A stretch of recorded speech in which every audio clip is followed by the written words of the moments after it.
Здравствуйте, на телеканале «Новый век» программа «Вызов 112». В студии Сергей Хайдаров.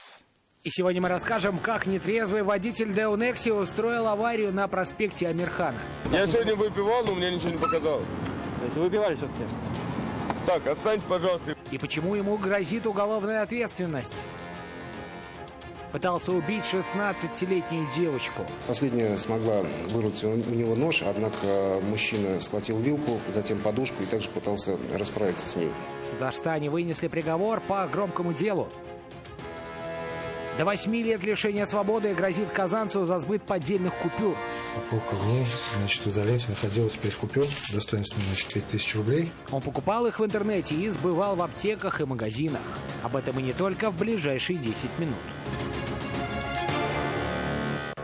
Нетрезвый водитель Део Некси устроил аварию этим утром на проспекте Амирхана. Он въехал в БМВ, которая стояла на перекрестке в ожидании разрешающего сигнала светофора. Как оказалось, предполагаемый виновник уже лишался прав за езду в нетрезвом виде. С ним поговорил Айрат Назипов. Стоял просто на светофоре, и вот удар сзади. Водитель БМВ ожидал разрешающего сигнала светофора, но из-за шофера Део Некси он так его и не дождался. Узбекская иномарка въехала в заднюю часть немецкого автомобиля. Маленько не соблюдал дистанцию и... Вот только несоблюдение дистанции не единственная причина, по которой водитель Део устроил аварию. У мужчины были все признаки алкогольного опьянения. А вы же алкотестер прошли или нет? Прошли. И что показало? Ничего не показало. Спросите у товарища ДТП. То есть вы сегодня не выпивали? Я уже в отдел съездил, да. А из-за чего? Я сегодня выпивал, но мне ничего не показал. То есть вы выпивали все-таки? Так, отстаньте, пожалуйста, и вот... Нет, я просто не пойму, вы выпивали или нет? Уберите, пожалуйста, камеру. То, что мужчина выпил, и немало подтвердил алкотестер. 0946. Помимо солидного денежного штрафа, водителю грозит и уголовная ответственность. Как оказалось, в этом году его уже лишали прав за езду в нетрезвом виде. Айрат Назипов, Вадим Илларионов, вызов 112. Лишение водительских прав грозит и 43-летнему владельцу Hyundai Accent. Автоинспекторы остановили его этой ночью на проспекте Фатыха Амирхана. Во время рядовой проверки документов сотрудники ГИБДД почувствовали сильный запах алкоголя. Водителю предложили пройти экспресс-тест, но мужчина отказался. Автомобиль отправили на штрафстоянку. А на улице Тецовская после столкновения с автомобилем такси пострадал мотоциклист. По предварительной версии, водитель Kia Rio начал разворачиваться с крайней правой полосы. В итоге получил удар в левый бок своей иномарки. Что говорят участники столкновения, выяснила Алия Хайрудинова. И водитель Kia, и мотоциклист ехали в одном направлении. Иномарка чуть впереди. В какой-то момент автомобилист начал разворачиваться, причем сделал это с крайней правой полосы. Я не заметил. А вы справа полосы что-нибудь поворачивали или слева?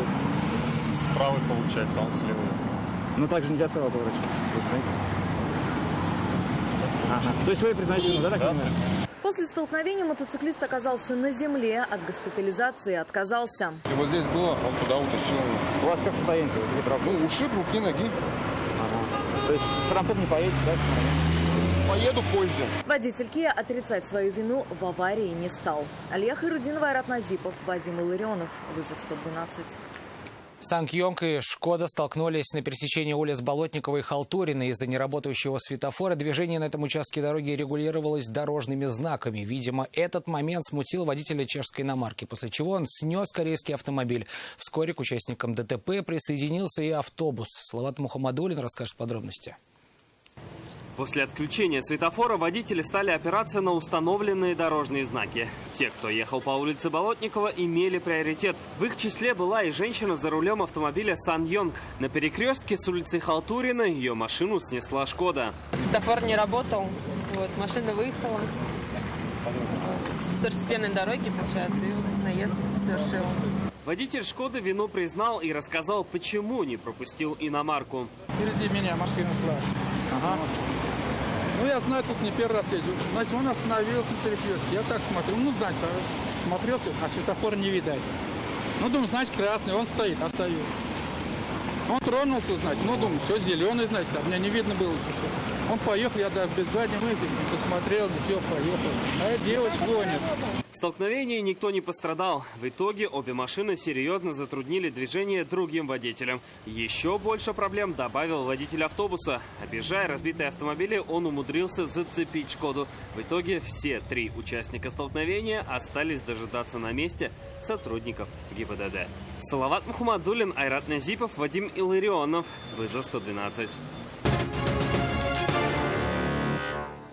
В Менделеевске задержали 2 студенток, обвиняемых в краже у пенсионера. По версии полицейских, девушки обратились за помощью к пожилому человеку. Ничего не подозревая, он не только впустил их в свою квартиру, но и решил угостить чаем. Пока мужчина готовил стол, одна из девушек его отвлекала, а вторая проверяла карманы одежды в прихожей. В итоге потерпевший лишился сотового телефона и 1000 рублей. Предполагаемых злоумышленниц задержали по горячим следам. Решается вопрос о возбуждении уголовного дела по статье «Кража». Ими оказались студентки местного филиала одного из институтов Татарстана с 17 и 18 лет. Одна из девушек до этого состояла на учете в отделе по делам несовершеннолетних. Денежные средства подозреваемые успели потратить. Украденный ими телефон изъят при задержании. В Татарстане признали виновным 39-летнего мужчину, обвиняемого в покушении на убийство несовершеннолетней. Как доказало следствие, в августе прошлого года он приехал с сожительницей в гости к ее родственникам в одно из сел Алексеевского района. Оставшись ночью в доме с 16-летней сестрой и 6-летней племянницей сожительницы, злоумышленник решил убить подростка. Для этого он залез на спавшую девочку и стал наносить ей беспорядочные множественные удары по различным частям тела. Последняя смогла вырвать у него нож, однако мужчина схватил вилку, затем подушку и также пытался расправиться с ней. В результате она смогла нанести ему несколько ножевых ударов, после чего выгнал из дома. Приговором суда мужчина признан виновным в покушении на убийство несовершеннолетней. Ему назначено наказание в виде 12 лет лишения свободы в колонии строгого режима. Верховный суд Татарстана вынес решение по делу 35-летнего мужчины, обвиняемого в убийстве своей полуторагодовалой дочери. Напомним, в июле прошлого года в одном из домов на улице Якуба подсудимый нанес девочке несколько ударов ножом, а затем порезал сам себя. Медики госпитализировали отца, а его дочь спасти не удалось. В итоге суд признал мужчину невменяемым и освободил от уголовной ответственности. Он будет проходить принудительное лечение в психиатрической больнице. Вахитовский районный суд Казани признал виновным бизнесмена за валютную аферу на 16,5 миллионов рублей. Как доказала сторона обвинения, 42-летний Владимир Малафеев провел сделку между казанским предприятием и казахстанским торговым обществом на поставку вымышленного удобрения.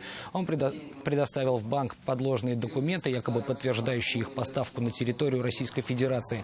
Также, действуя через подставных лиц, он незаконно создал общество с ограниченной ответственностью. В судебном заседании Малафеев вину признал, в содеянном раскаялся. Малафеев признан виновным в совершении преступления, предусмотренного пунктом А части 2 статьи 193.1 Уголовного кодекса Российской Федерации. Ему назначено наказание в виде лишения свободы сроком 3 года условно, с испытательным сроком на 3 года. Оперативники подразделения экономической безопасности задержали 37-летнего казанца по подозрению в сбытии денежных купюр. Как выяснили полицейские, фальшивки он покупал в интернете, а после приобретал на них товары в магазинах и аптеках. О схеме преступления Вероника Гайнудинова. Как установили полицейские, в конце апреля этого года 37-летний житель Казани заказал 15 поддельных денежных купюр в интернет-магазине. Одну из купюр он сбыл в аптеке, другие в магазине города. Еще 5 фальшивых банкнот уничтожил в день их получения, так как они были плохого качества. Упаковка в ней, в изоленте находилось 5 купюр, достоинством 5000 рублей. В ходе обыска по месту жительства у подозреваемого изъяли 5 поддельных денежных купюр, а также маркер и сверток, в которых он их и спрятал. Возбуждено уголовное дело по признакам преступления, предусмотрено частью 1 статьи 186 Уголовного кодекса Российской Федерации. Изготовление, хранение, перевозка или сбыт поддельных денег или ценных бумаг. Максимальное наказание, предусмотренное санкциями данной статьи, лишение свободы на срок до 8 лет. Дожидаться суда подозреваемый будет под подпиской о невыезде. Вероника Гайнудинова, Айрат Назипов, вызов 112. В нашу редакцию обратились за помощью. Пропала женщина. Если вы что-нибудь знаете о ее местонахождении, просьба сообщить на номер, который указан на экране. 80-летняя Венера Галиевна Булгар ушла из дома в поселке Трубной Республики Мари-Эл. По видеокамерам определили, что она направилась в сторону Казани. Страдает потерей памяти, документов, денег при себе нет. Одета, как на этом фото, на голове вязаная шапка, в зимней куртке и светлых брюках. Номер для связи 8 917 39 11 805. Это все, о чем мы успели вам рассказать. В студии был Сергей Хайдаров. До встречи. И не бросайте вызов судьбе, а вдруг она его примет.